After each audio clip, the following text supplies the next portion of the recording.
Si observamos nuestro sistema educativo mundial y las redes de comunicación, veremos que en este debate el único tópico que en verdad es representado afuera en el mundo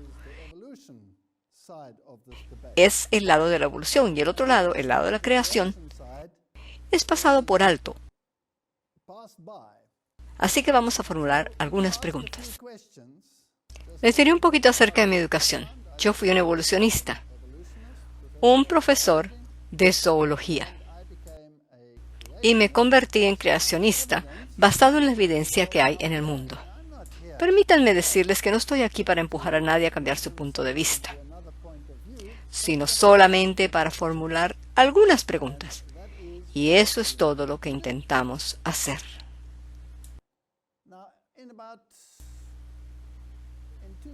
Bien, alrededor del año 2008 sucedieron algunos eventos interesantes en el mundo. Y el debate sobre la evolución había progresado en tal medida que se sintió que era necesario que todas las iglesias debían unirse respecto a este asunto también. Así que ellos comenzaron con lo que se conoce como el proyecto de cartas del clero, en el que invitaron a los clérigos a que por escrito e inclusive desde sus púlpitos apoyaran el tema de la evolución. Primero comenzaron con un día de la evolución, progresando luego con un fin de semana de la evolución. Y ellos pensaban que podían juntar algunas firmas, pero antes que pudieran parpadear ya tenían 11.730 firmas. Estos son clérigos y teólogos quienes afirman que la evolución es el único método que tiene sentido y que el público necesita ser informado que el paradigma bíblico, si se contempla, necesita ser tomado como una alegoría, las cuales incluían un número de firmas de rabís. El documento dice a la letra así: nosotros, quienes firmamos al final de este documento, clérigos cristianos de diferentes tradiciones, creemos que las verdades eternas de la Biblia y los descubrimientos modernos de la ciencia pueden coexistir cómodamente. Creemos que la teoría de la evolución es una verdad científica fundamental, la cual ha soportado riguroso escrutinio y sobre ella descansa mucho del conocimiento y de los logros humanos. No veo de dónde sacaron esta idea, pero continuemos.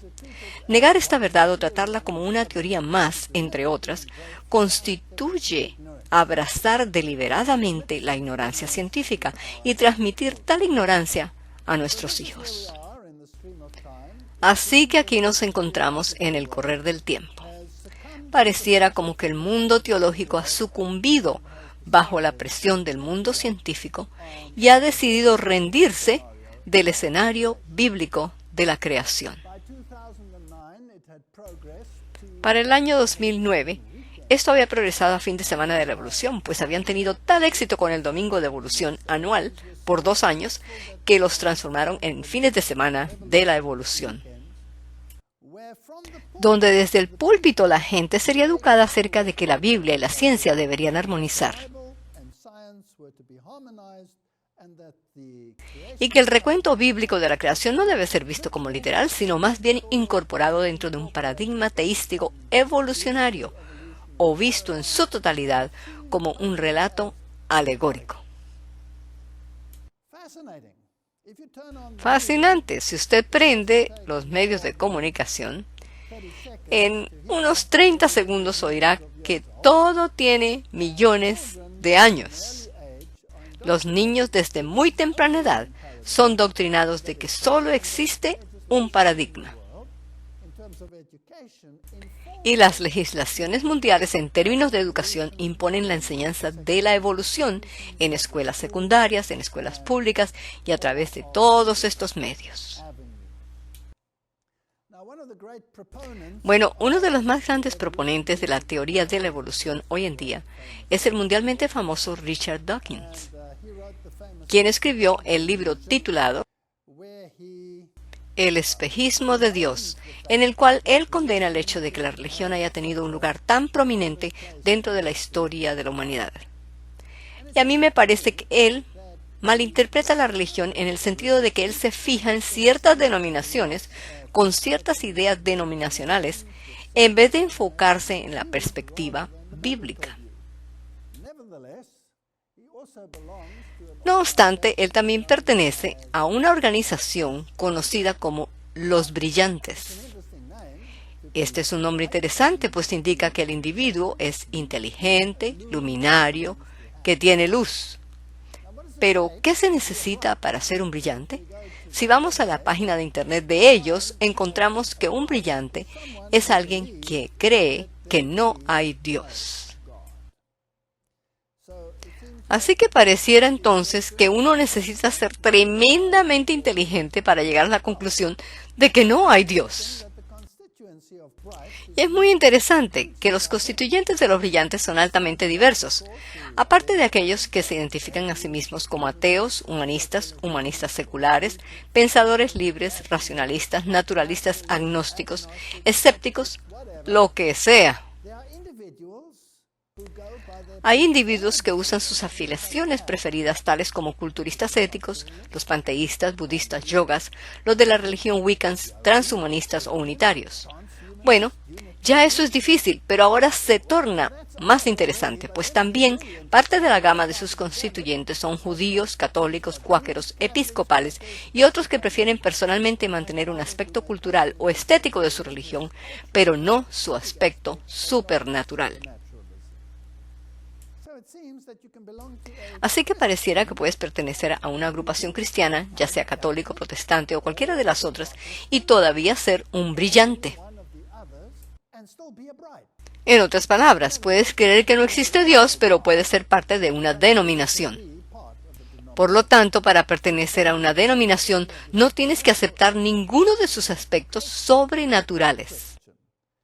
Eres un cristiano cultural. ¿Te gusta la cultura del cristianismo? Ahora, esto es muy interesante, así que puedes ser un cristiano brillante y no creer en Dios.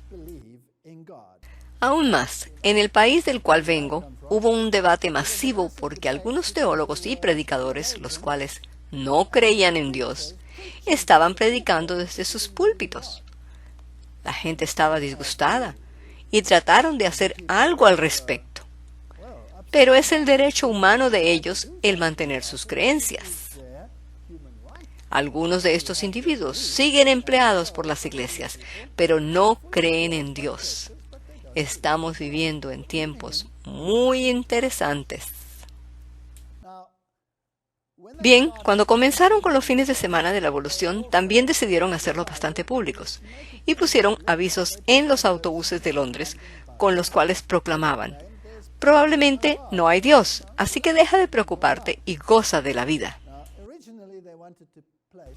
Originalmente querían poner no hay Dios, pero pensaron que tal vez esto fuese muy ofensivo para algunos. Así que decidieron en que era mejor poner probablemente no hay Dios, lo que es en sí mismo un nombre equivocado.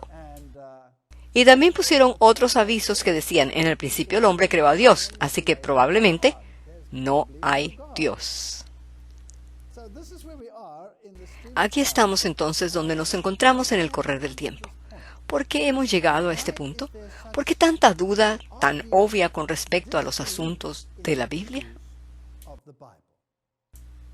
En Génesis 1:31 leemos: y vio Dios lo que había hecho, y aquí que era bueno en gran manera, y fue la tarde y la mañana del sexto día. Así que, de acuerdo con las Escrituras, Dios creó todo en 6 días. Y todo era bueno. Y por supuesto, si miramos a este mundo hoy, no hay nada bueno en gran manera. Hay grandes problemas en este planeta. En Génesis 1:26 al 28 leemos: entonces dijo Dios: hagamos el hombre a nuestra imagen, conforme a nuestra semejanza, y señoree en los peces del mar, en las aves de los cielos, en las bestias, en toda la tierra, y en todo animal que se arrastra sobre la tierra. Y creó Dios al hombre a su imagen. A imagen de Dios lo creó. Varón y hembra los creó. Aquí ya vemos una temática controversial, pues tenemos una declaración definitiva de su propósito. En otras palabras, no evolucionando de un material orgánico inferior a algo superior, sino a la imagen de Dios. Y además, varón y hembra los creó. Una distinción que hoy por hoy está siendo atacada tremendamente. Versículo 28. Y los bendijo Dios y les dijo, fructificad y multiplicaos, llenad la tierra y sojuzgadla, y señoread en los peces del mar, en las aves de los cielos, y en todas las bestias que se mueven sobre la tierra. Así que aquí vemos un relato de cuando el hombre le es dado el control y es puesto en dominio. En otras palabras, es un minicosmos en el que el hombre es quien está al control y él era a la imagen de Dios. En Isaías 43:7 dice, para la gloria mía los he creado, los formé y los hice. Y cuando estudiamos este tema de su gloria, descubrimos que la gloria de Dios es su carácter, o sea, que los creó para su gloria en su imagen, en su carácter. ¿Y qué es ese carácter del que se habla aquí? ¿Qué es esta imagen? ¿Y por qué era buena en gran manera? O lo opuesto, ¿por qué aún no sigue siendo buena en gran manera? En Génesis 1, 29 al 31 continúa diciendo, y dijo Dios, he aquí que os he dado toda planta que da semilla, que está sobre toda la tierra, y todo árbol en el que hay fruto, y que da semilla, os serán para comer. Allí tenemos la dieta original para el hombre, y podemos ver que todo lo que Dios le dio al ser humano para comer procedía del reino vegetal. Así que eran vegetarianos. Y luego se pone más interesante porque dice, y a toda bestia de la tierra, toda es una palabra bien abarcante, lo encierra todo, y a todas las aves de los cielos, y a todo lo que se arrastra sobre la tierra, en que hay vida, toda planta verde les será para comer, y fue así. Así que basándonos exclusivamente en toda la fuerza de este texto, todo lo que se arrastra, todo lo que vive, todo lo que ha vivido en este planeta, todo el reino animal era herbívoro. Comían plantas.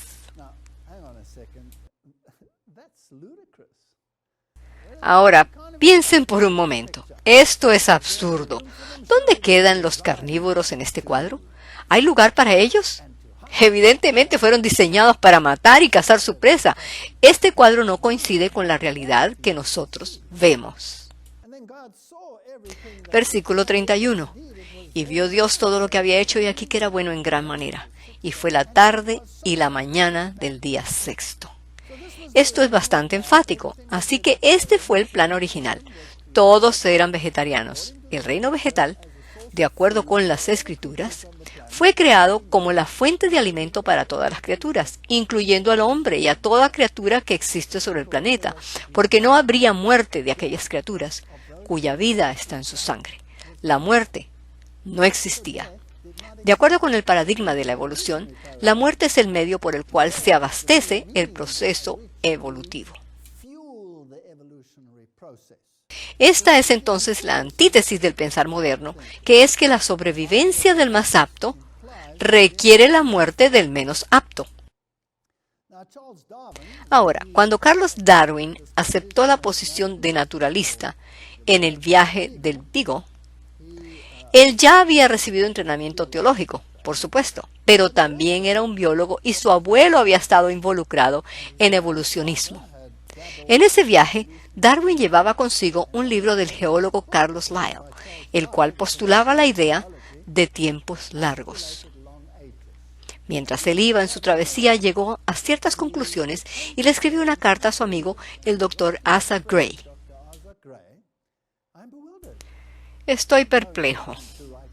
No tenía intenciones de escribir ateamente, pero reconozco que no puedo ver las cosas tan simplistamente como otros lo hacen y como me gustaría hacerlo. ¿Que haya evidencias de diseño y bondad alrededor nuestro? No se ven. Me parece que hay mucha miseria en este mundo. No puedo convencerme de que un Dios bondadoso y omnipotente pueda haber diseñado y creado a los parasitoides igneomoides con el explícito propósito de que se alimentaran de los cuerpos vivos de las orugas, o que el gato jugara con el ratón.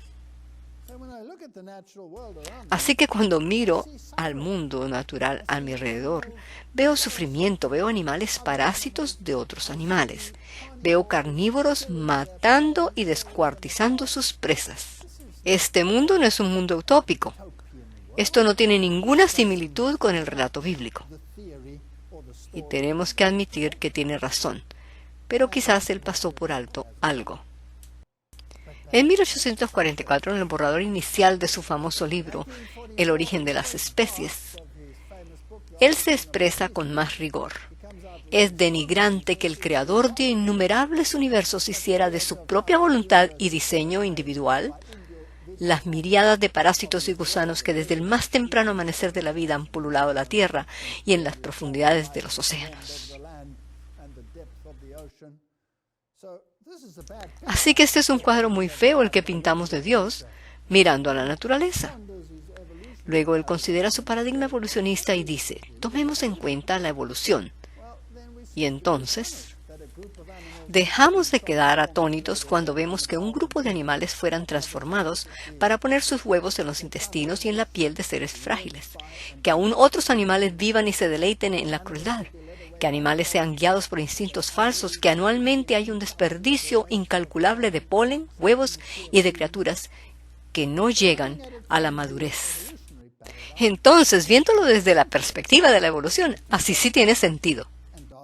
Las dos perspectivas no coinciden y Darwin vio eso. Esta es la misma base o la semilla de la teoría de la evolución. Pero quizás se le pasó algo por alto.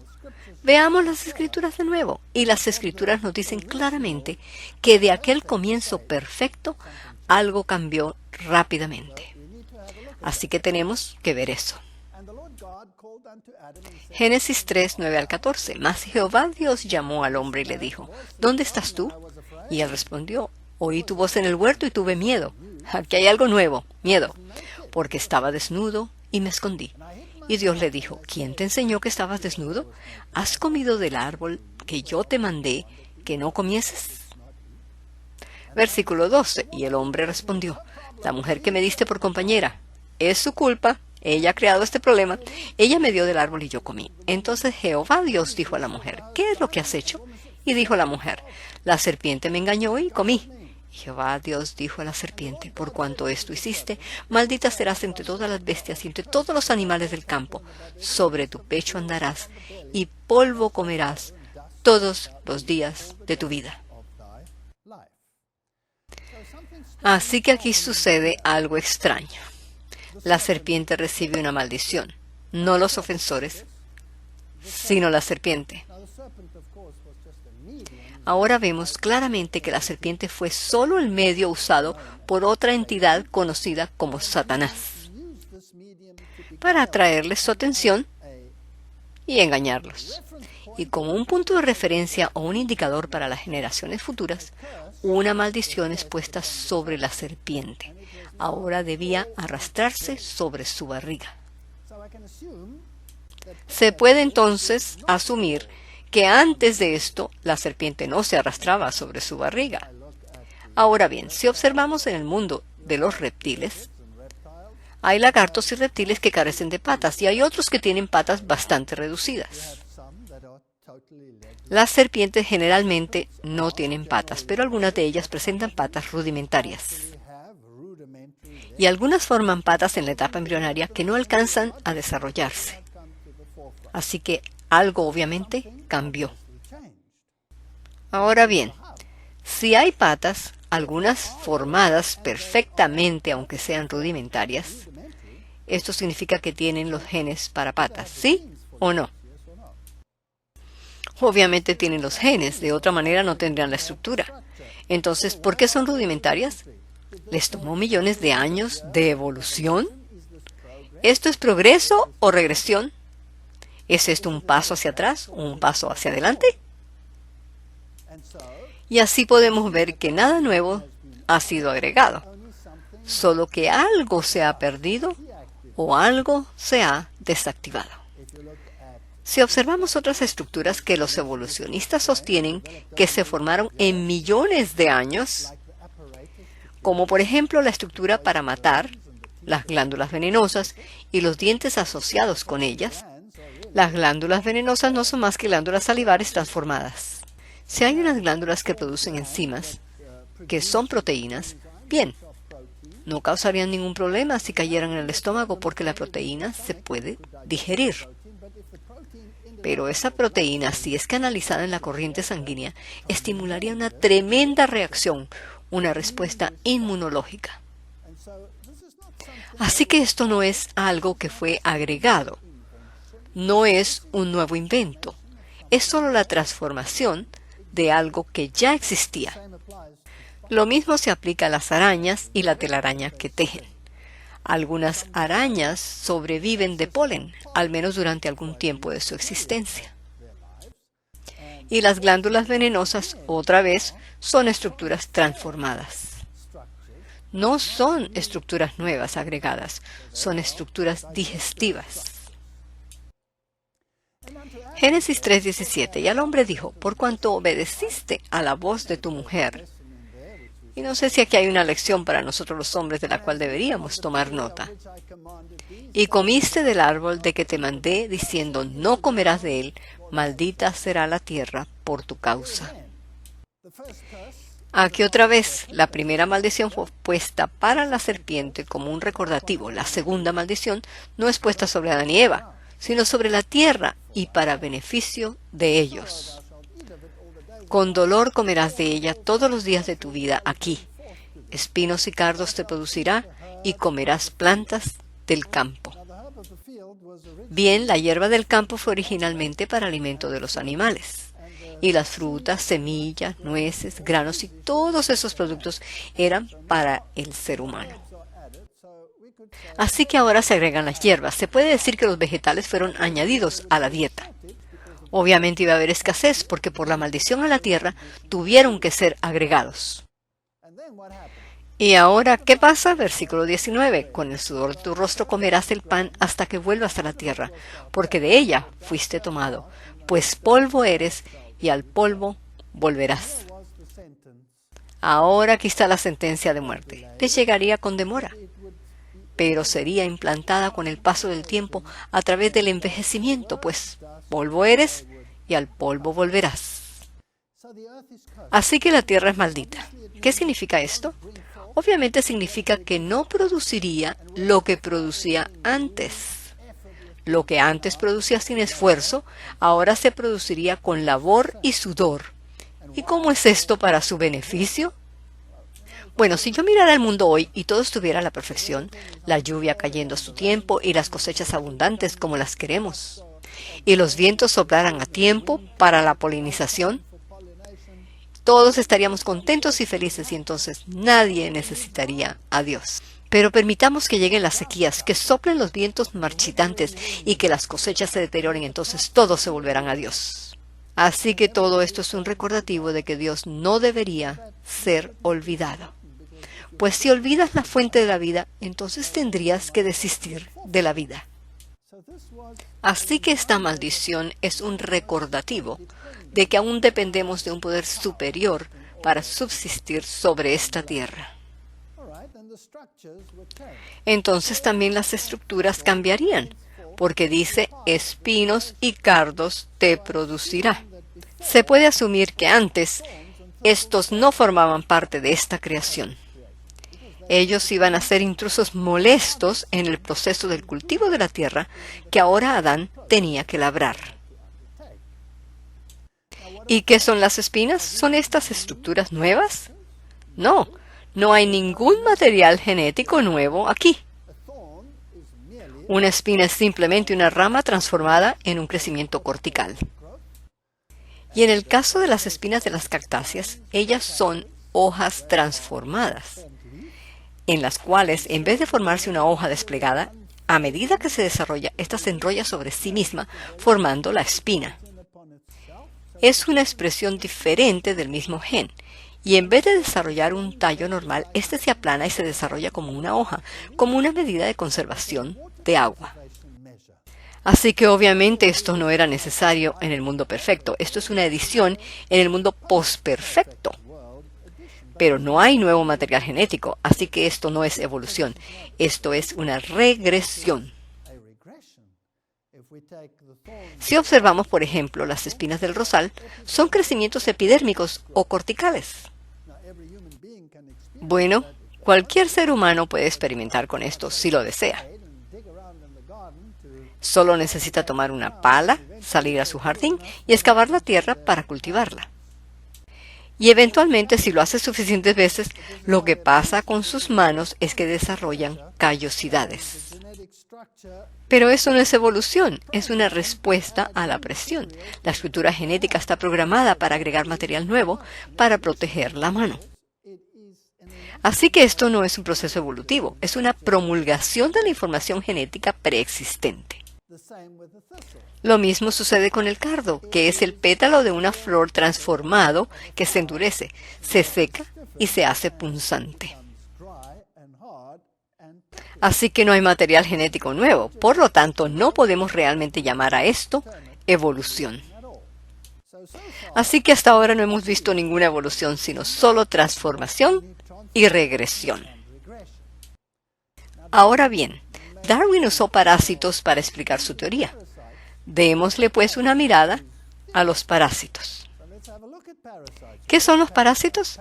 Son criaturas que se alimentan de otras criaturas y viven a expensas de ellas mientras les secuestran sus maquinarias metabólicas. Generalmente no los matan, solo los despojan de su energía. Y si observamos los parásitos, tales como las lombrices y la tenia que vemos aquí, veremos que estas son criaturas con grandes regresiones en sus estructuras. La tenia no tiene ojos y no necesita tenerlos, pues no puede ver nada en el canal elemental de la criatura donde vive. Tampoco tiene aparato digestivo. ¿Y por qué va a necesitar tenerlo si vive en un sistema digestivo que se ha secuestrado y del cual se ha apoderado? Así que los ojos y las estructuras digestivas no están ahí, por consiguiente los parásitos son organismos reducidos. ¿Es eso evolución? ¿O es acaso la desactivación o la pérdida de material genético? Ahora el relato se pone más interesante. Pues si miras los organismos patógenos, por ejemplo, estas son bacterias que causan enfermedades en otras cuando se tornan patogénicas. ¿Fue que desarrollaron genes nuevos? ¿Será que sufrieron un cambio evolutivo?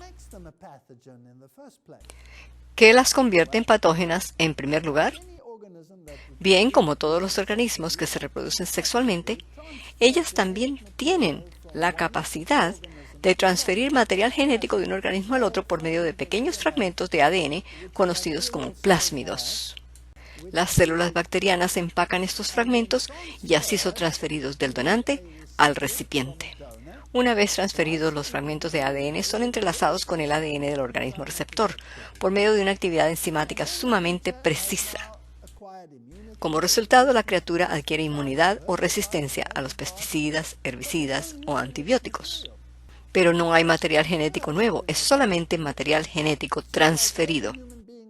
Igualmente sucede con cada ser humano que vemos en este planeta. Se ven un poco diferente que sus ancestros porque el material genético ha sido reenvasado por un proceso muy exacto.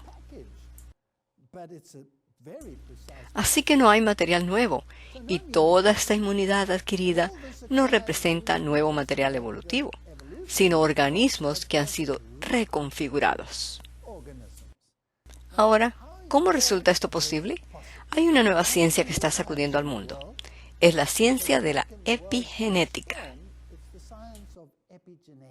La epigenética es una ciencia fascinante porque la gente llegó a la conclusión que no solo es el material genético en bruto el que es transferido de una generación a la otra, sino que inclusive enfermedades pueden ser transferidas de una generación a la otra, las cuales no estaban incorporadas dentro de la maquinaria del material genético. Los patrones de comportamiento y los patrones mentales también pueden ser transferidos, y la razón por la que esto sucede es que los genes están marcados. Ellos se encuentran enrollados alrededor de proteínas llamadas histonas, y entonces pueden ser marcados para activación o desactivación por medio de la mutilación de los genes. De modo que un gen que se encuentra enrollado fuertemente alrededor de estas histonas no va a estar activo y no va a ser leído. Así que digamos que este gen que está enrollado fuertemente alrededor de esta histona es un gen que funciona en el desarrollo de las piernas. Si está fuertemente enrollado, no va a dar la información necesaria para que se desarrollen esas piernas. Si está parcialmente enrollado, puede ser que esté parcialmente activo y se desarrollarán piernas rudimentarias. Si está totalmente abierto, entonces podrá ser leído y actuará normalmente. De manera que esta nueva ciencia es absolutamente fascinante, porque muestra que puedes tener cambios rápidos de estructura o en apariencia en una generación. Los científicos dirían que llevaría millones de años para desarrollarse esto, pero simplemente con este proceso lo puedes obtener en una generación. Así que no es evolución, y siendo que puedes transferir hasta trazas de carácter, hace que esto sea aún más fascinante porque generalmente cuando toma lugar la reproducción, la mayoría de los genes regresan a su punto de partida o estado original, pero algunos no. Así que los hábitos alimenticios, por ejemplo, pueden ser transferidos de una generación a otra. La disposición nerviosa puede ser transferida de una generación a otra. La manera como actúan tus hormonas, el que seas agresivo o calmado, pueden ser transferidos de una generación a otra. Esto es algo nuevo, el cual nadie había sospechado nunca antes. Si cambias rigurosamente tus hábitos de aquellos de tus predecesores, puedes en realidad parar el marcaje genético y cambiar la situación. Pero todavía puede tomar unas cuantas generaciones para quitarlos del mapa genético. ¿No es interesante que la Biblia diga que las trazas de carácter se pasan hasta la tercera y cuarta generación?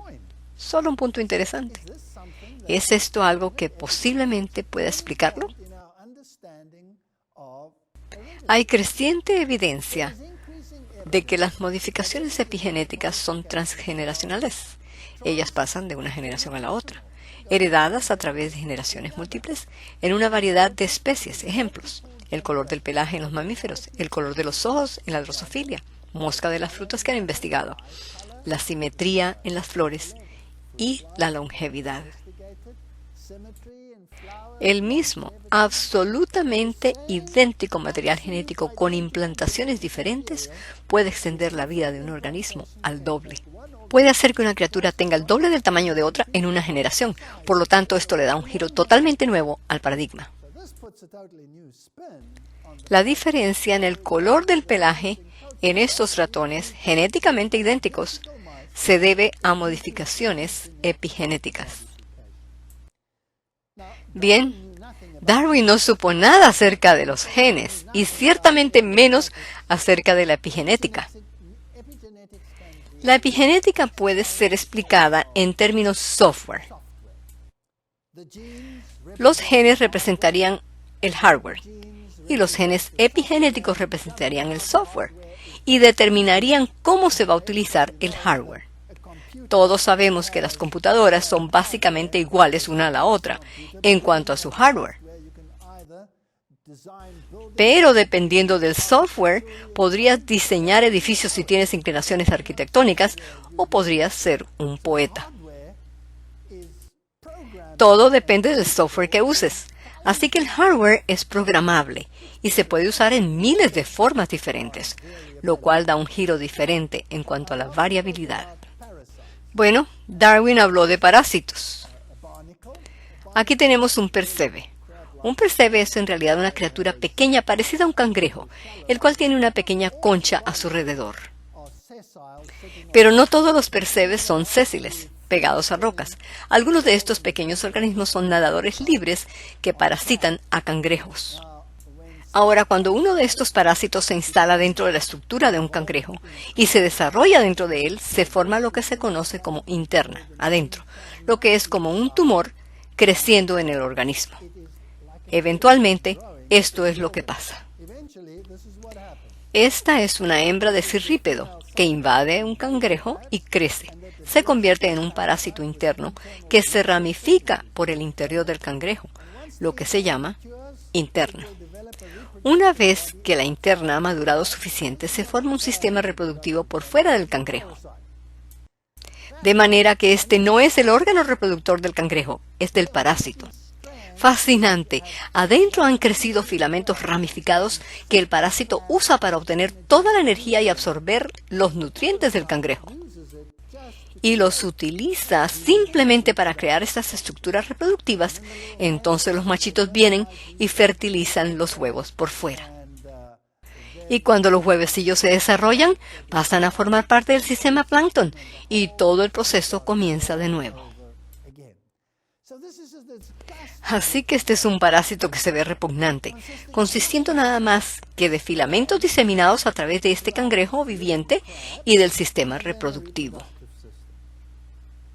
Pero lo interesante es que tiene una forma que le permite vivir libremente y forma parte del sistema plancton, donde se alimenta como cualquier otra criatura y tiene las estructuras necesarias para vivir. Tiene ojos, una boca, tiene capacidad de movimiento, tiene aparato digestivo. Es una criatura completa. Ahora, aquí está mi pregunta. ¿Será que este parásito que se ve tan repugnante y que consiste de filamentos y un aparato reproductor tiene los genes para ojos, boca, para órganos del sistema reproductor y órganos locomotores? ¿Están todos allí? ¿Sí o no? Seguramente que deben estar allí, pues en su larva estaban, y entonces cuando la larva invade al cangrejo y todos desaparecen, ¿cómo pasa eso? ¿Es esto evolución, Darwin? ¿Son estos millones de años de evolución?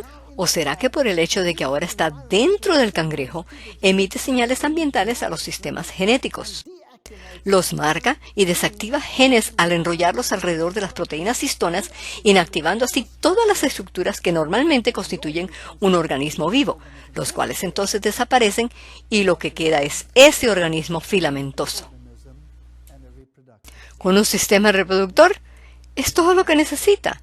Es todo lo que necesita. ¿Es esto evolución? No. Es la desactivación de patrones genéticos. ¿Y por qué fue esto necesario? Pues si tenemos un mundo que ha llegado a ser lo que es hoy, cambiado de lo que era en su estado original, perfecto a imperfecto, si las fuentes de alimentación desaparecen, los animales tienen dos opciones: se extinguen o cambian su fuente alimenticia, y el parasitismo es solo una de esas posibilidades. Mas eso no significa que esos organismos fueron diseñados para ser parásitos, cuando todo era bueno en gran manera.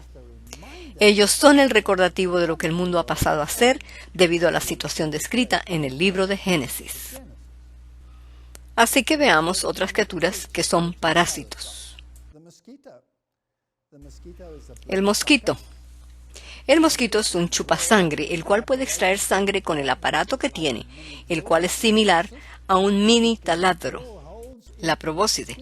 Él puede taladrar orificios en la piel y succionar la sangre. Fortuitamente tiene enzimas que previenen la coagulación de la sangre.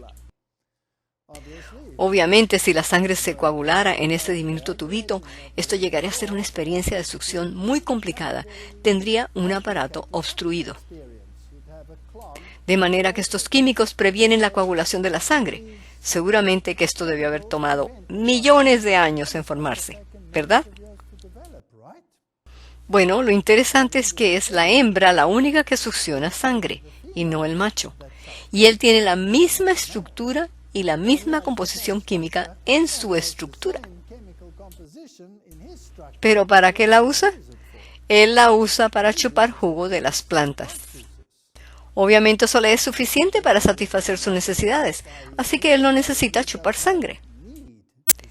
Pero si el jugo de las plantas no le proporcionara a él o a la hembra los nutrientes necesarios para la producción de sus huevos y toda la energía necesaria para esos procesos, un aumento de la dieta con líquido rico en nutrientes sería muy ventajoso. Así que entonces cambiaron. Pero si el abastecimiento alimenticio hubiese sido abundante como era originalmente, no habrían tenido necesidad de cambiar y ellos no se habrían convertido en parásitos. Y el animal ni se habría convertido en una peste y no tendríamos enfermedades transmitidas por ellos. Y pudo haber sido muy bueno, pero lo que tenemos aquí Es un paradigma alterado. Esto se aplica, por supuesto, a todas las criaturas que infringen dolor y sufrimiento al inyectar en sus víctimas toda clase de químicos en sus presas. Si observamos las avispas, las abejas y todas estas criaturas, ¿no es un desarrollo evolutivo el que tengan ponzoñas, el que sean capaces de matar animales para utilizarlos para cualquier propósito? Bueno, la respuesta es: todas estas estructuras no son más que depósitos de huevos transformados. De manera que estas estructuras fueron originalmente diseñadas para poner huevos, y hay glándulas asociadas con estas estructuras que eran para producir los nutrientes que formarían un huevo. Estos nutrientes son proteínas, y si estas proteínas fueran inyectadas, causarían reacciones severas. Todos saben que uno puede comer las glándulas venenosas de una serpiente y no le causarían ningún daño, porque simplemente la proteína sería digerida. Pero si se inyectase esa proteína directamente en la corriente sanguínea, esto sería una historia totalmente diferente, tendría una reacción tremenda. Ahora, la ponzoña de la abeja es diseñada con un aguijón que queda atrapado en el tejido mamífero, así que no es un mecanismo muy bueno. ¿Fue esto originalmente diseñado para matar, para infligir dolor, o tenía otra función? Al observar las abejas, por ejemplo, vemos que son bastante fascinantes, pues ellas viven en colonias, compuestas de muchas trabajadoras estériles y una entidad reproductiva que se llama la reina, la cual produce todos los huevecillos para la colonia. Algo interesante es que si la reina llegase a morir, entonces algunas de las abejas obreras podrían cambiar su dieta y consumir jalea real. La realidad es que al hacer esto, ellas comienzan a cambiar y a convertirse en reinas. Así que mi pregunta es: ¿tienen las abejitas obreras todos los genes necesarios para ser reinas? Obviamente sí. Si no fuera así, no podrían cambiar de obreras a reinas. Ahora, ¿cuál fue el marcador que hace la diferencia? Una dieta diferente. Otra pregunta: ¿puede la dieta que uno consume tener efectos dramáticos en la anatomía? ¿Sí o no? Obviamente. Pues toda la anatomía de la abejita obrera cambia y se convierte en una reina gordita que pone huevos. Así que lo que comes puede activar ciertos marcadores y cambiar condiciones de la misma manera que los marcadores ambientales pueden cambiar un organismo. Esta es una estructura compleja, que es tan intrincada, que necesita tal precisión que sugiere diseño. De manera que el hecho de que las avispas maten animales y pongan sus huevos en ellos, no significa que originalmente fueron diseñadas exactamente para hacer eso. Eso nos lleva a los carnívoros. Darwin dijo de que el hecho de que un gato juega con el ratón para eventualmente torturarlo, matarlo y comérselo no parece relatar la historia de un Dios benevolente que ama a todas sus criaturas, sino que al contrario, lo hace compatible con la teoría de la evolución. Después de todo, si miramos la calavera de un carnívoro, esta es la calavera de un león. Los dientes nos dicen que este es un asesino. Si tú tienes colmillos de este tamaño, significa que fuiste diseñado para matar. Los dientes de atrás, como tijeras, así como son diseñados para desgarrar la carne. Esta criatura evolucionó a través de millones de años para convertirse en un carnívoro. Este es el pensar moderno. Y luego, por supuesto, tienen también un patrón de comportamiento diferente. Todos sabemos que si vas a dar una caminata al parque de juego y te consigues con un león, entonces cierto pánico se posesionará de tu cuerpo. El sudor comenzará a correr a cántaros porque este animal es peligroso. Mientras que si vieras a un venadito dirías: ¡oh, qué dulzura! Tú sabes que el león va a ser agresivo. Tú sabes estas cosas. ¿Por qué son tan diferentes esas criaturas? ¿Será por los millones de años de evolución? El científico ruso llamado Dmitry Belyaev tomó zorras para hacerlas procrear. Él atrapó zorras que eran agresivas. Aquellas que si se sentían acorraladas mordían y las hizo procrear por 8 generaciones consecutivas. De cada generación subsiguiente él tomó la más tranquila. De cada camada continuó haciéndolas procrear. Después de 8 generaciones, ellas eran como perros domésticos, totalmente calmadas y se sentaban en su regazo.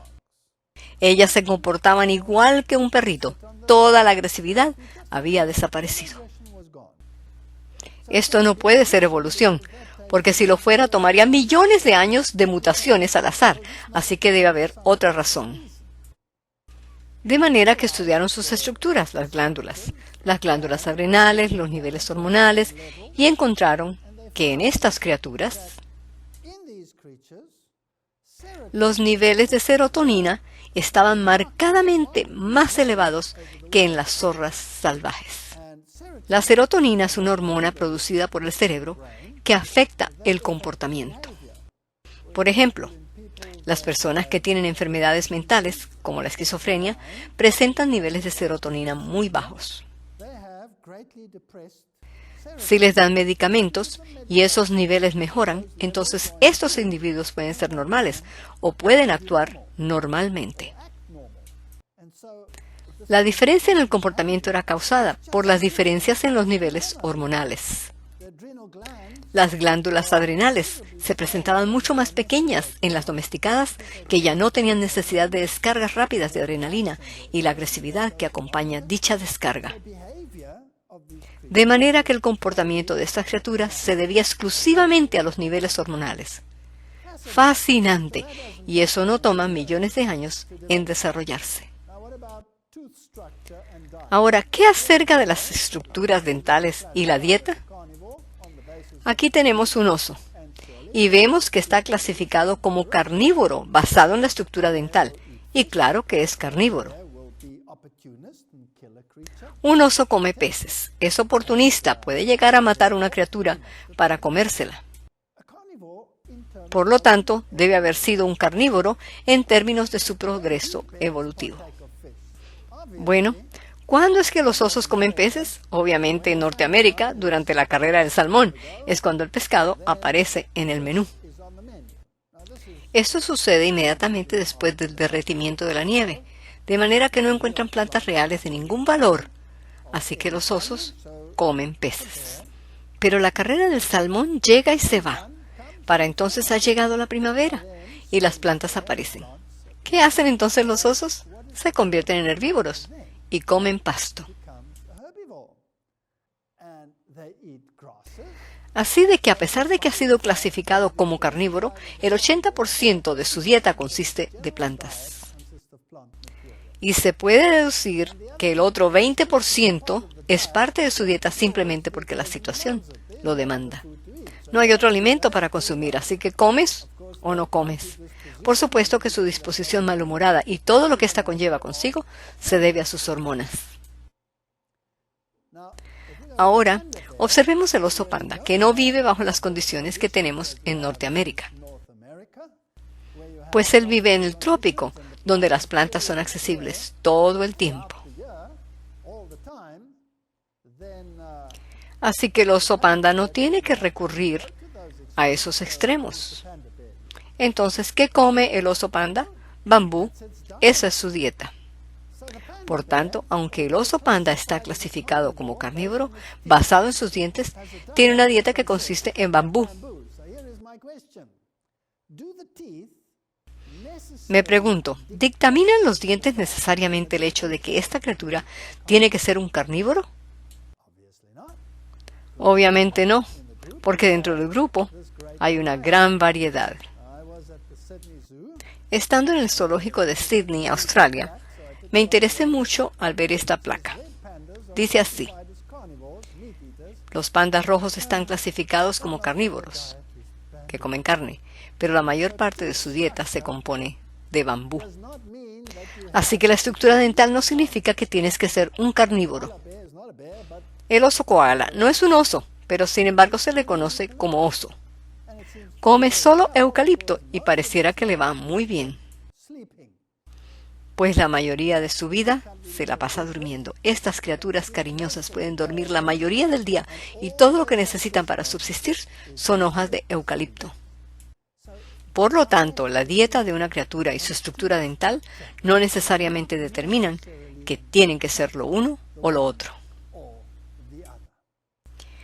En Job 12, 7 y 8 hay unos versículos que dicen lo siguiente. Y en efecto, pregunta ahora a las bestias y ellas te lo enseñarán, a las aves de los cielos y ellas te lo mostrarán. O habla a la tierra y ella te enseñará. Los peces del mar te lo declararán también. Estos versículos me parecen bastante fascinantes, así que fui a las bestias y fui a las aves y a los peces y les dije, con su permiso, ¿podrían ustedes explicarme las circunstancias?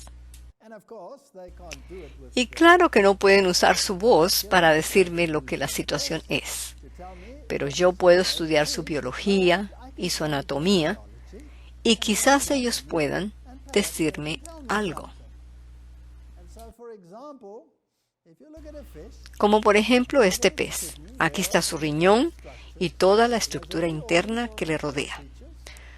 Tiene todos los órganos internos igual que otras criaturas. En el riñón hay una estructura que se llama el glomérulo. Es una estructura fascinante. Los mamíferos tienen riñones con sus corpúsculos de Malpighi y glomérulos, estructuras que sirven como sistemas de ultrafiltración. La sangre entra por este vaso, el cual se divide en capilares. Lo que significa que cuando la sangre entra por un vaso sanguíneo grande, luego se distribuye a otros más pequeños, es como cuando le pones un doblez a una manguera y cuando le entra el agua, ¿qué notas? ¿Qué hace la manguera? Se infla. Y si es ligeramente porosa, comenzará a gotear. Lo mismo pasa en el glomérulo. El agua gotea y el suministro sanguíneo fluye por la arteriola eferente, que es más pequeña. Así que hay una presión constantemente en la estructura, y esta estructura está constantemente ultrafiltrando líquido y lo desecha en forma de orina. Ahora, el problema es que se supone que los peces evolucionaron en el mar, y en el mar el agua es concentrada porque hay sal en el agua. La concentración en el agua del mar es 2/3 más alta que dentro del pez. La concentración del agua en el mar es más o menos 1000 milimoles y la concentración del agua dentro del pez es más o menos 350 milimoles. Por lo tanto, el pez tiene 1/3 de la concentración de la sal del agua en el mar. ¿Cuál es la consecuencia? El pez está constantemente perdiendo agua por medio de osmosis, lo que quiere decir que el pez está deshidratándose. La forma de hidratarse sería tomar agua, pero está tomando agua marina, así que necesita desalinizadores. En sus agallas hay desalinizadores que sacan la sal del agua. Pero si sus riñones tuvieran que producir esta vasta cantidad de líquido y la perdieran, los peces no sobrevivirían en el mar. Aquí hay un problema, pues el riñón de los peces del mar tiene estructuras con las cuales no puede sobrevivir. Entonces, ¿qué hacen? La solución está en que el riñón se torne funcionalmente aglomerular, lo que quiere decir que apagan el sistema glomerular, de manera que contraen ese vaso sanguíneo para que la estructura no funcione. Así que tienen la estructura, pero no la usa. Ahora, si el pez nada corriente arriba, como lo hace con el salmón, que nada del mar hacia los ríos, la situación se invierte. Ahora el pez está en agua dulce y él es más salado que el agua dulce, así que el agua entra en el pez por medio de ósmosis. Y por lo tanto tiene que desechar esa agua, pero sin la estructura el pez reventaría en agua dulce. En este caso entonces necesitaría la estructura. Pregunta, si el pez evolucionó en el mar como la ciencia evolucionista presupone, ¿para qué desarrolló una estructura la cual no puede usar al menos que esté en agua dulce? ¿O cuál es la probabilidad de que el mar no siempre fue salado? ¿Es esta una posibilidad? ¿Habremos tenido cambios en el sistema?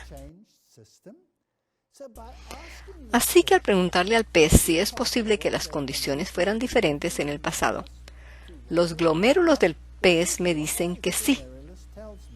Ellas eran diferentes. Y si lees el paradigma bíblico, verás que las estructuras y las condiciones ambientales cambiaron debido a las calamidades que fueron introducidas, de las cuales habla la Biblia. tales como el diluvio universal. Ahora, como punto de interés, si observamos el riñón de un mamífero, vemos que esta estructura aquí, el glomérulo, es altamente compleja con su capacidad de concentrar orina, su corpúsculo de Malpighi, el asa de Henle, sus muchos sistemas enzimáticos que hacen que un lado sea permeable, a la vez que el otro lado es impermeable, sus compuertas enzimáticas y tanto más.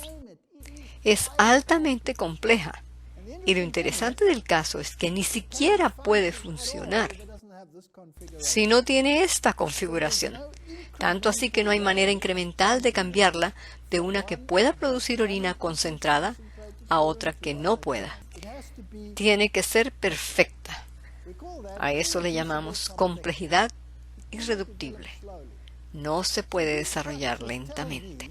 Por lo tanto, estas estructuras me dicen que tras ellas existe un diseño, porque no pueden evolucionar con el tiempo.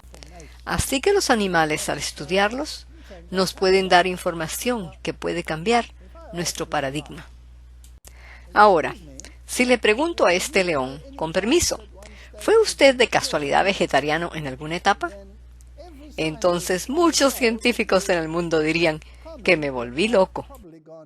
Y la realidad es que esto me ha pasado, porque si doy conferencias sobre estos temas, muchos científicos me dicen, pero estas criaturas han evolucionado hasta convertirse en carnívoros. ¿No es evidente solo por la estructura de sus dientes? La criatura entera está diseñada para ser una máquina asesina. Mira sus músculos. Esta es una criatura poderosa que puede correr y alcanzar otras criaturas y matarlas, y para eso tienen todo el equipo necesario. Además, su anatomía interna es diferente. Sus intestinos son más cortos que los de los herbívoros. El intestino de un carnívoro mide solamente 6 veces el largo del animal, comparado con el intestino de un herbívoro, que es hasta 22 veces el tamaño del animal. Hay una vasta diferencia entre uno y el otro. Seguramente les tomó millones de años para evolucionar y luego, por supuesto, la dieta rica en carne proporciona un largo tiempo para momentos de ocio. Tanto que la mayoría de su tiempo se les va dormitando en un lugar debajo de un árbol. ¿Y usted quiere decirme que esta criatura aquí, el rival del león por la posición de rey, también fue herbívoro? Esto me parece bastante ridículo. Juzgando por su dentadura, es un carnívoro. Tiene los caninos y todo lo que se requiere para hacer lo que tiene que hacer. Así también el lobo. Tiene las estructuras y está diseñado para ser un carnívoro. Y esta criatura, con su terrible poder mandibular y sus dientes masivos, obviamente está diseñada para desbaratar huesos y comer lo que quede. Así que todos estos son maquinarias asesinas y maquinarias limpiadoras por excelencia. La palabra evolución está escrita claramente en ellos. Y de paso, entre más lejos se van del plan original de ser herbívoros, más horribles se ven. ¿Y qué del dingo? Bueno, el dingo no es más que un perro. Él puede procrear con otros perros. Fue introducido por antiguos marineros y sin embargo todos proclaman que es el super ejemplo de la evolución. No hay ni un ápice de evolución en él. No es más que un perro. Si se cruza con otros perros, es un perro. Así que el jacal, la zorra y el coyote, ¿de dónde vienen? ¿Y cómo puede alguien decir que sean otra cosa en vez de carnívoros? ¿Y qué acerca de las aves de rapiña? La Biblia dice que toda ave, usa la palabra toda ave era herbívora. Seguro que no todas estas aves fueron herbívoras. Miren el águila, está diseñada con un pico agudo para matar, o un búho, con su capacidad de ser sigiloso. O cualquiera de estas aves de rapiña, todas tienen las herramientas necesarias para atrapar, agarrar y para matar. ¿Fueron diseñados así? ¿Se desarrollaron así por evolución? Este es un perico de Nueva Zelanda. Es un periquito y tiene un pico filoso y sus garras son como las de cualquier otro pájaro. y su alimento es la raíz de un árbol en particular, excepto cuando por urbanización talaron todos los árboles que eran su alimento en su área. Súbitamente este periquito se convirtió en una máquina asesina. Era muy fascinante lo que comía. Se montaba en el lomo de las ovejas, se aferraba de la lana de ellas y con su pico escarbaba a través de la piel de la espalda hasta llegar a la grasa alrededor de los riñones. Y se comía esa grasa alrededor de los riñones. Las ovejas morían. Y por supuesto que esto creó gran consternación. Ahora imaginémonos que un virus o una enfermedad hubiesen destruido la dieta original de esa criatura. Y ya sabemos que se hubieran convertido en unas máquinas asesinas. Imaginémonos además que Darwin hubiera llegado a Australia y a Nueva Zelanda y hubiese encontrado estos animales y hubiese visto sus hábitos carnívoros. Él habría dicho, bueno, con un pico filoso como ese, es obvio que a través de evolución se transformó en una criatura que es una máquina asesina. Pero cuando replantaron los árboles, ¿qué pasó? El periquito volvió a su dieta original. Así que aquí vemos que lo que fue originalmente y lo que está pasando en la actualidad no necesariamente nos dicen la misma historia. Si la tierra fue maldita y la mayoría del alimento vegetal desapareció, las criaturas tuvieron que comer otra cosa.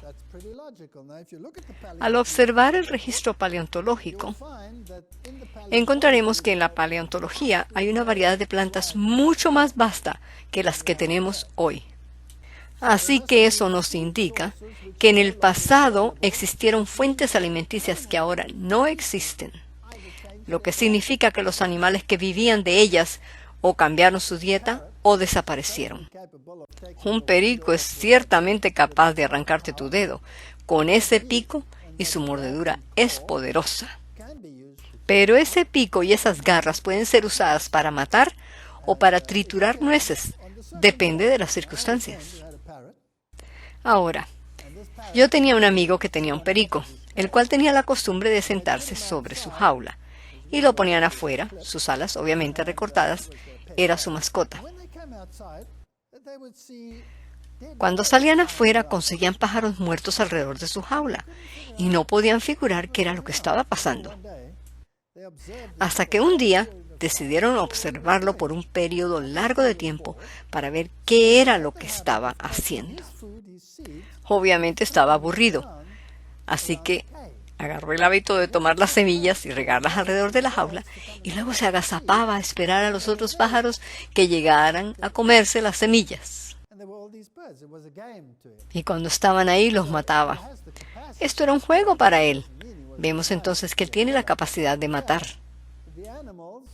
Pero eso no significa que fue diseñado para ser un asesino. Aún más, los animales fueron creados para ser dominados por el hombre y para el deleite del hombre, y si tuvieran la dieta correcta, serían lo que deberían ser. Veamos también la piraña. Ella es una carnívora feroz, pero su familiar cercano, el pacu, que dicho sea de paso, se pueden cruzar entre ellos, es totalmente vegetariano, así que no significa necesariamente que fuiste diseñado para hacer lo que haces hoy. Si observamos las ardillas, sabemos que su dieta consiste de semillas. Pero si se les agotaran las fuentes alimenticias en el bosque, hasta carroña comerían. Esa no es su dieta original. Ese cambio en su dieta sería el resultado de los cambios ambientales. Los roedores. Los roedores pueden ser carnívoros o alimentarse con plantas. Pero al alimentarse con plantas se convierten en coprófagos, que quiere decir que se comen su propio excremento. Con toda seguridad, eso no es bueno. No es muy bueno. Ahora pues, ¿por qué sucede esto? Veamos. La fermentación de estos nutrientes sucede detrás del intestino, así que tienen que ser ingeridos de nuevo para conseguir los nutrientes. Pero si las plantas tuvieran la capacidad original, eso no sería necesario. De la misma manera encontramos que el ganado equino, los caballos y las cebras también son coprófagos, e inclusive los elefantes a veces son coprófagos. Volvamos entonces a la pregunta. León, ¿es posible que tú fuiste alguna vez vegetariano? Después de dar una conferencia en Norteamérica donde la gente había dicho que desarrollar estos cambios en la anatomía de los intestinos debió haber tomado millones de años, fui a casa con la idea de realizar algunos experimentos para ver si esto era así. En ese tiempo yo tenía un estudiante que estaba usando pollos para investigar la resistencia de antibióticos. Ahora, debo admitir que un pollo no es un león, pero el principio es el mismo. Ella estaba investigando cómo se desarrolla la resistencia a antibióticos en las criaturas, por los problemas que esto crea en la sociedad moderna. Teníamos estos pollos en diferentes regímenes desde el momento que salían del huevo hasta que alcanzaban la talla para el mercado, lo cual es 1,5 kilogramos. Todo esto sucedía en un promedio de 6 semanas. Así que era un programa de 6 semanas. Queríamos ver si en estas ciertas dietas y antibióticos influían para la resistencia a los antibióticos. Algunos de estos pollos estaban en régimen vegetariano y otros en régimen animal. Aquí está la descripción de las dietas. No tenemos que entrar en todos los detalles. Aquellos pollos con régimen vegetariano fueron alimentados con maíz y soya. Estaban divididos en 2 grupos. Uno que recibía antibióticos y otro sin antibióticos. El otro grupo recibía la misma dieta, la dieta básica, pero a ellos se les añadía proteína animal, en la forma de residuos de pescado molido, tal como se hace en la industria, porque queríamos ver si en alguna forma la proteína animal aumenta o disminuye la resistencia a los antibióticos. También teníamos otro grupo en la misma dieta, pero con antibióticos. Si vemos los resultados, la tasa de crecimiento de los diferentes regímenes dietéticos es la siguiente. A. Dieta vegetariana total. B. La misma dieta más antibióticos. C. Proteína vegetal y animal. D. Proteína animal más la proteína vegetal más antibióticos. Estadísticamente, no hubo diferencia en la tasa de crecimiento de las criaturas. Así que no importó el que comieran de un régimen alimenticio o del otro. Cuando se verificó su masa visceral, allí se puso interesante. Si estaban en el régimen de planta y antibióticos, resultaron teniendo niveles más altos de grasa visceral que aquellos en proteína animal y antibióticos, así que había una marcada diferencia. En lo que se refiere al largo de los intestinos, los resultados fueron fascinantes. Aquellos pollos que solo tuvieron proteína de plantas tenían sus intestinos más largos. Los que tenían dieta de plantas y antibióticos tenían sus intestinos más cortos. Los de proteína animal solamente tenían sus intestinos más cortos. Y por último, los de proteína animal más antibióticos tenían los intestinos más cortos. Surge entonces la pregunta, ¿puede la dieta afectar el largo del intestino en una generación? La respuesta es sí. Queda claro que no toma millones de años. Obviamente, esta es una de esas situaciones en las que la epigenética controla la expresión y determina cuán largos deben ser los intestinos. Ahora, hay algo muy interesante que también encontramos. Si se consume solo proteína derivada de las plantas o algo de proteína animal, y se agrega antibióticos a cualquiera de estas dietas, la masa cardíaca aumenta. Eso es muy interesante porque en realidad el corazón se agrandó y pesó más. Pero se puso más débil. Ahora, esta es mi pregunta. ¿Simplemente por agregar un químico como el antibiótico realmente puede afectar la anatomía del corazón? Obviamente sí. Así que la anatomía puede cambiar dependiendo de lo que se come. Y esto no es evolución, es solo expresión diferente del mismo material genético. Del mismo modo, el hígado se agrandó al agregarle el antibiótico a ambos regímenes alimenticios. Entonces la anatomía puede ser alterada solamente por lo que se come. Aquí hay un artículo tomado de la revista El Diario Americano de la Nutrición Clínica. El consumir proteína animal en mayor proporción que proteína vegetal en la dieta aumenta la tasa de pérdida del tejido óseo y el riesgo de fracturas en las mujeres después de la menopausia. Luego comparan mujeres que consumen proteína animal con aquellas que consumen proteína vegetal y llegan a la conclusión de que entre más se consume proteína vegetal, más fuertes son sus huesos. Interesante. ¿Así que lo que comes afecta a tu estructura ósea? La respuesta es sí. Así que hay más que lo que el ojo ve a simple vista en el viejo dicho, somos lo que comemos. Sí, eres lo que comes. Bueno, yo fui parte de un experimento muy interesante, en el que la industria encontró que las ovejas que eran alimentadas en establos, en otras palabras, estas ovejas no andaban libres ni correteaban por los campos haciendo ejercicio, sino que permanecían en el establo. Como muchas ovejas son alimentadas hoy en día, y muchas de ellas recibían proteína animal en su dieta. Porque la teoría es que proteína es proteína, no importa cuál sea su fuente, si vegetal o animal. Yo había hecho una presentación en la que demostré que hay una vasta diferencia entre proteína animal y proteína vegetal, porque la proteína animal difiere de la vegetal en la composición de sus aminoácidos. Así que la proteína animal tendrá muchísimos más aminoácidos que contienen sulfuro, lo que promueve más la formación de ácido que la proteína de las plantas. Así que la proteína derivada de las plantas tiende a dar un sistema alcalino, mientras que la proteína animal tiende a dar un sistema ácido. Siendo que esto es regulado por el calcio de los huesos, esto podría explicar por qué las ovejas mantenidas en establos que recibían proteína animal desarrollaban piernas endebles y dijeron, esto es imposible, no puede ser. Por lo que les dije, hagamos un experimento, lo cual hicimos. Para eso tomamos carneros jóvenes destetados. Los dividimos en grupos y los alimentamos con diferentes regímenes alimenticios. El primer grupo recibió dieta básica con un nivel de 12% de proteína completamente vegetal, así que básicamente su régimen alimenticio consistió en su mayoría de alfalfa. El siguiente grupo recibió exactamente la misma dieta, más del 3% de proteína animal a base de pescado molido.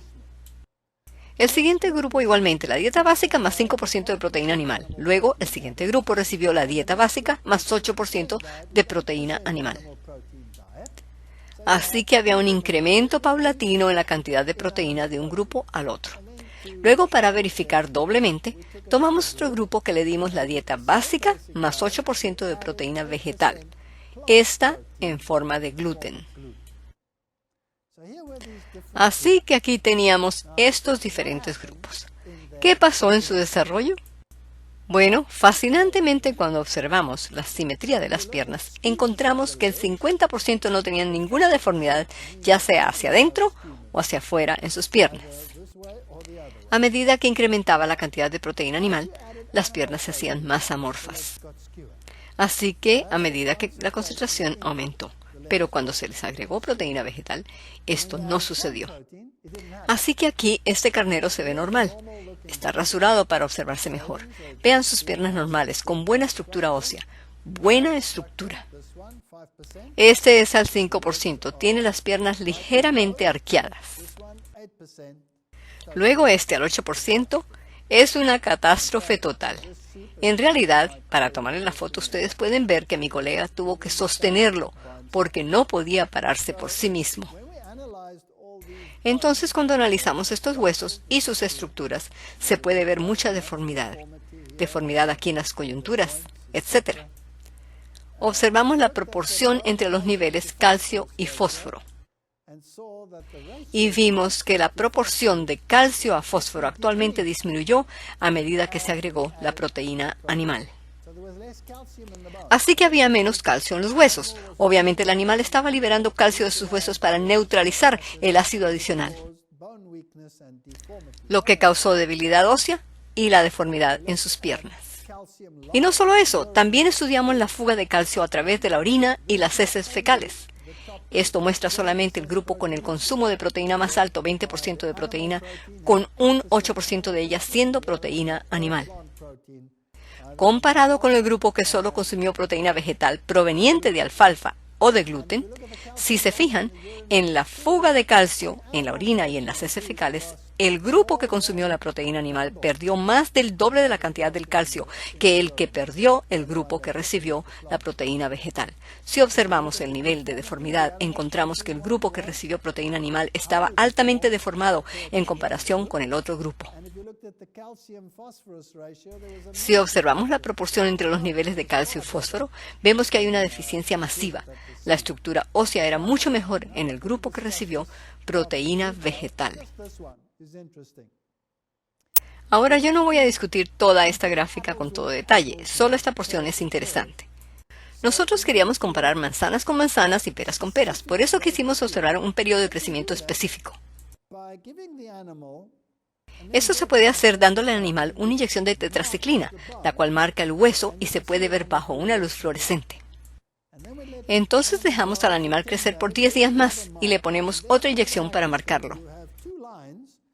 Luego, bajo el microscopio, vemos dos marcas con exactamente 10 días de crecimiento entre ellas, porque estos eran animales en crecimiento. Este es el experimento de doble nivel con tetraciclina. Luego observamos la anatomía del hueso. Esto se hace usando una fórmula matemática para ver si el hueso se ha desarrollado bien con un buen entemado óseo y con características histológicas normales o si es débil o deforme. Y lo que encontramos fue fascinante. Este es el grupo del 12% de proteína proveniente de plantas, y si observas todas las fórmulas matemáticas utilizadas para crear este modelo matemático, las cuales no tengo que describir, se ve que la estructura ósea era perfecta en fuerza, durabilidad y en todo lo que tiene que ver con la anatomía ósea. Al agregar 3% de proteína animal, la estructura deterioró, y al agregar 5% la estructura degeneró mucho más. Y cuando se agregó el 8% de proteína animal, fue la catástrofe. Así que la microanatomía del hueso fue alterada por la cantidad de proteína animal consumida. Ahora, otra cosa fascinante es que la gente diría, perdone, pero esa es una oveja que se supone que no debe consumir proteína animal. Bueno, lo interesante es que si se hace lo mismo con un perro, un gato, o un puerco, o cualquier otro animal, se obtienen exactamente los mismos resultados. Lo que nos lleva a una conclusión, y esta es que todos los animales fueron diseñados originalmente para consumir proteína de plantas. Fascinante. Ahora, si observamos la anatomía humana, nos han dicho que somos intermedios, o sea, que somos diseñados para ser omnívoros. Aquí hay otra criatura. Si a este mono en particular le pedimos que abra la boca, nos mostrará que tiene un grupo de caninos que enorgullecerían a un león, y aún así es totalmente vegetariano. Así que de nuevo vemos que la estructura dental no determina la dieta. También aún, el largo del tracto intestinal del ser humano es determinado por la dieta que consume, así que puede haber cambios anatómicos que pueden suceder rápidamente. Conociendo el pensamiento evolucionista, el cual dice que si hay una estructura en el cuerpo, ésta debe tener un pasado evolutivo. Si tenemos órganos vestigiales como el apéndice y cualquiera de los otros, entonces obviamente estas estructuras fueron útiles en el pasado y ahora no lo son. Y ellos usan esto como evidencia de la evolución. Así que las estructuras como las amígdalas, las estructuras del ojo que aparentemente no son necesarias, el apéndice y todos los otros, a estos se les llama órganos vestigiales. El anatomista alemán Wiedersheim hizo una lista de los órganos vestigiales, la cual consistía de unos 100 órganos, y todos dijeron que estos eran órganos obsoletos que pertenecían a nuestro pasado evolutivo.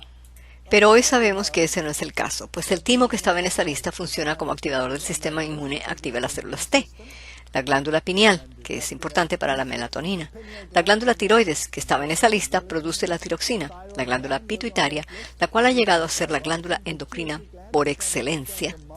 Los dobleces semilunares en los párpados que limpian y lubrican el ojo. O la apéndice, que es absolutamente esencial en determinar si la bacteria es amigable o no en el mundo de las bacterias durante el desarrollo temprano de la inmunidad. Según él, todos estos órganos eran vestigiales, pero no lo son. Así que esa lista se desmoronó. En esta publicación de Spalding en 1981 dice: siendo que no es posible identificar inequívocamente estructuras inútiles y siendo que la estructura del argumento usado no es científicamente válida, yo concluyo que los órganos vestigiales no presentan ninguna evidencia especial a favor de la evolución. Interesante, y esto fue publicado en el Diario de la Evolución. Por consiguiente, la ciencia otra vez tiene un problema.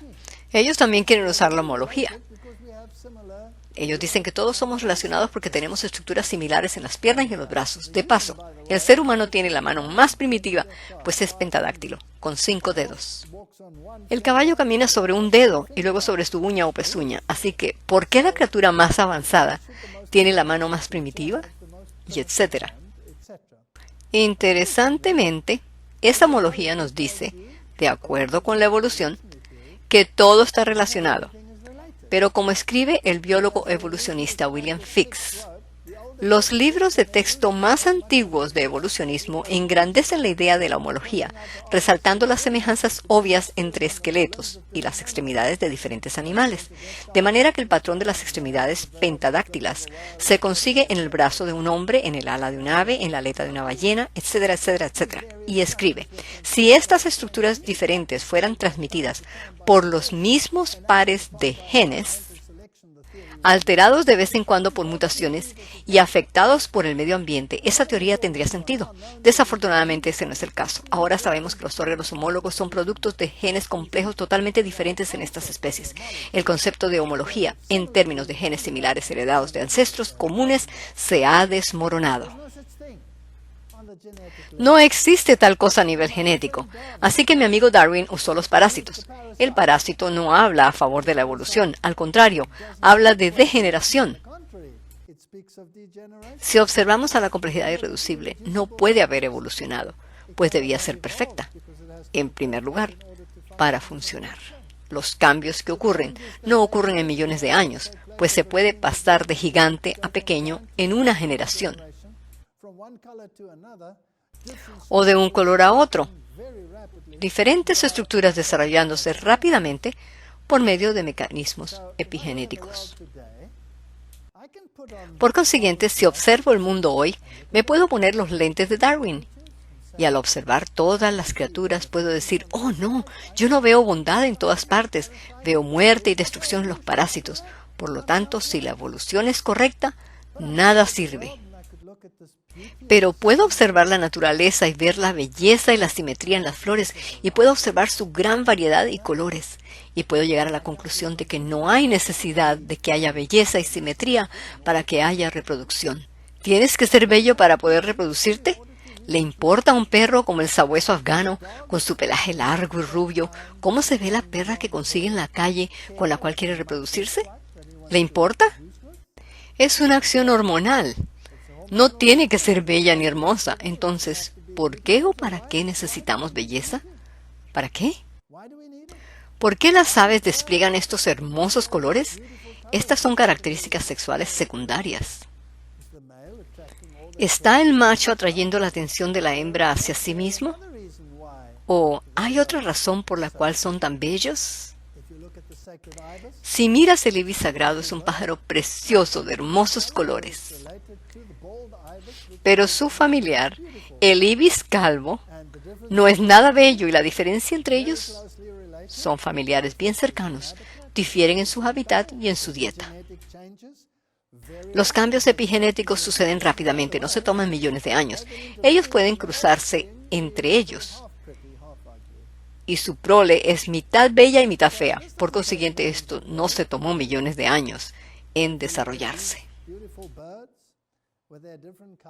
O si vemos esta belleza de aves con sus colores tan diferentes y con actitudes tan variadas, ¿no es esto para agradar la vista del observador?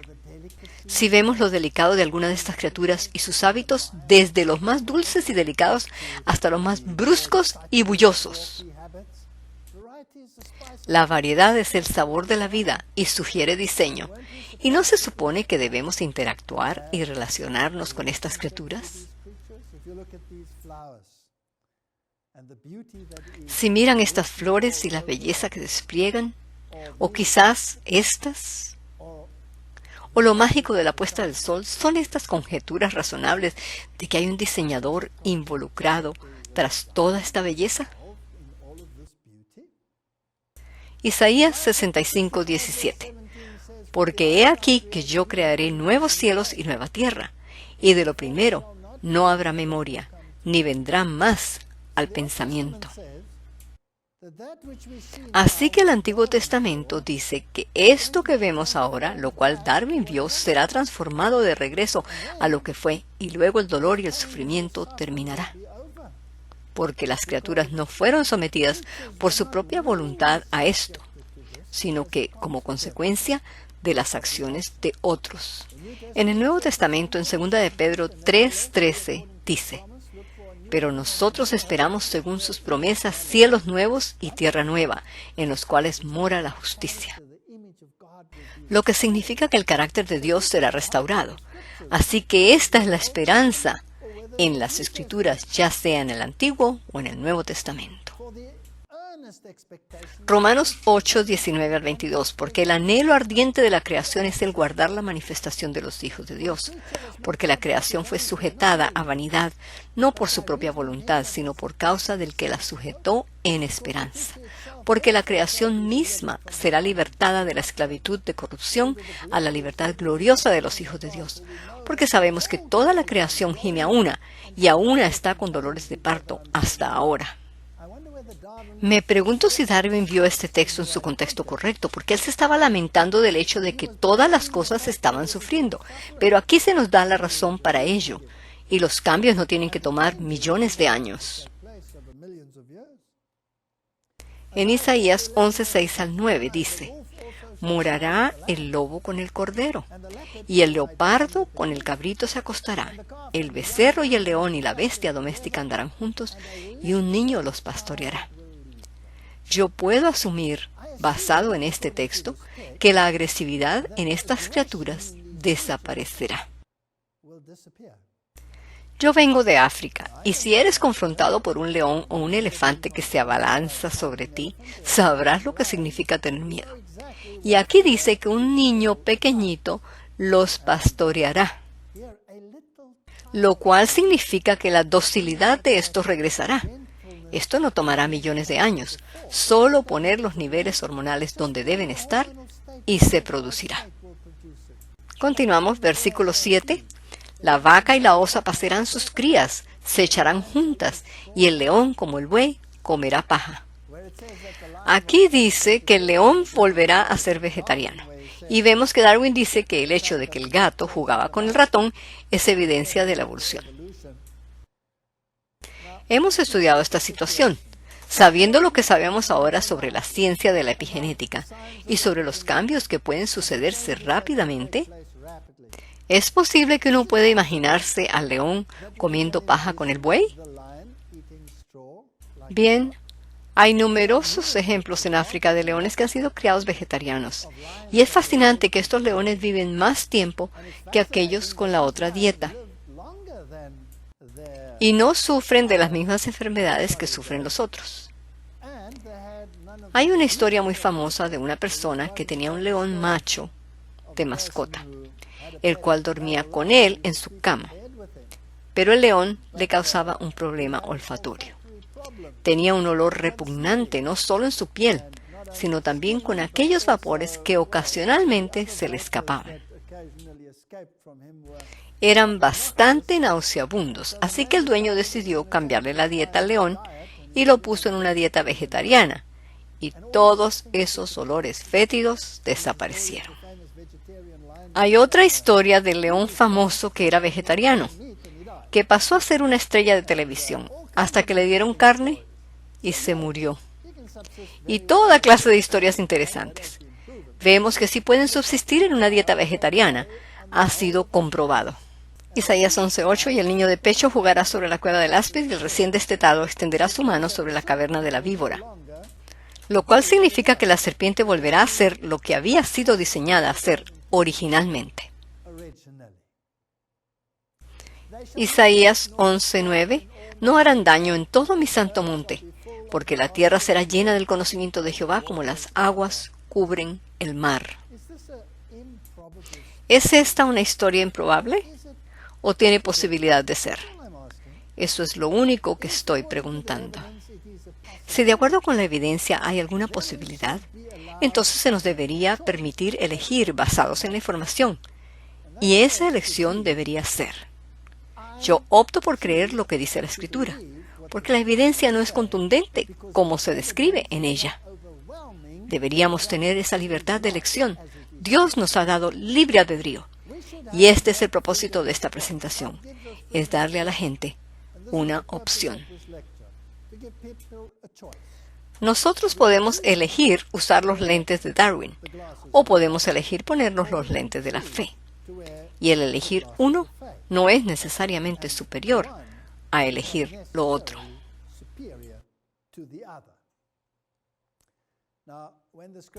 Bueno, cuando la Escritura dice que un niño jugará con la serpiente, yo supongo que esto no será bajo la situación actual. Obviamente la serpiente no tendrá la dieta que tiene ahora, ni tampoco la disposición que tiene ahora, porque bajo estas circunstancias yo no la consideraría segura. Pero en las nuevas serpientes en las que los genes estén activados, de acuerdo con el patrón original, esta será una historia muy diferente. Ahora yo me pregunto, ¿cómo será vivir en un mundo en el que otra vez reine la armonía entre el hombre, los animales y la naturaleza? Quiero decir, todo ser humano ansía algo que el alma no puede generar por sí sola, y no hay nada que se compare con la asociación con los animales salvajes.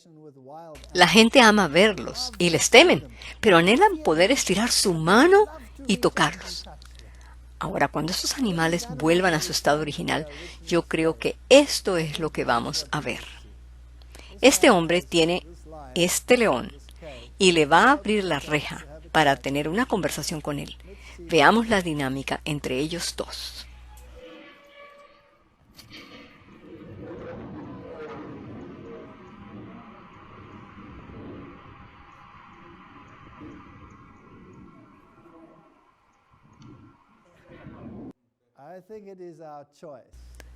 Yo pienso que es nuestra decisión si queremos creer que Dios creó este mundo y que creó al hombre a su imagen, y que lo puso al mando de todas las criaturas en este planeta, y que es nuestra decisión y elección creer que Dios va a restaurar estas relaciones, de manera que puedan reflejar lo que acabamos de ver.